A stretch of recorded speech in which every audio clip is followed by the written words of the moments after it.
Дагы бир сиздин ошол жеке өзүңүзгө тиешелүү суроону берели эле. Жакында эле ошол бир соц тармактарда жыңылач бир турган эстеликтин абуратын жаап турган бир сүрөтүңүз талкуу жаратты. Анда көпчүлүгү бул фото монтаж же болбосо бир туура эмес бир сүрөттөрдү чаптап алып туруп сиздин аброюңузга шек келтирип атат деген талкууларды айтса, кээ бирлери сизге ачык эле ошол сизди айыптап чыккандар дагы болду.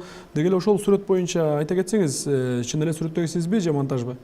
Ал сүрөттө мен ал ошол Швециянын борбор шаарында Стокгольмда болгон окуя. Ошол жерде Нобель сыйлыгын тапшырган атайын чоң зал бар да. Анан билесиздер, биздин ошол кыргыздардын ичинен Нобель сыйлыгын алганга бирден бир ылайык деп эсептеген Айтматов ала албай калган да. Эмнеге ала албай калган деген суроо ал жерде ошол Айтматов кайсы бир деңгээлде ошол убакта ошол мындай бир мамлекеттик бийликке бир аз кошоматчылык кылгандай аракет кылды. Дагы ачыгыраак каршы чыкса, ошол Советтер Союзунун идеологиясына бир каршы чыгып, ошол жердеги туура эместиктерге бир өзүнүн басым берсе, анда берилмек деген маселе бар да. Анан ошол жерден мен ошолорду карап отуруп айттым, ушул Европанын мындай жылаңач көчүгү көрүнгөн Европанын сыйлыгын чикебиз албай эле жакшы болуптур. Ал ошол сыйлыгы жок эле биз Чыңгыз Айтматовду урматтап алабыз.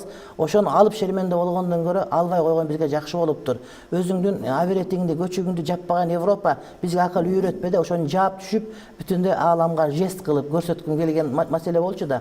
Силер өзүңөр абийириңер жаба албайсыңар. Анан абийириңер жаба албай кантип бизге акыл үйрөтөсүңөр? Силердин акылыңардын дагы сыйлыгыңарда кереги жок. Биринчи абиретиңерди жапкыла дегенди ошол өзүмдүн кыймыл аракети менен көрсөткүм келген учур эле.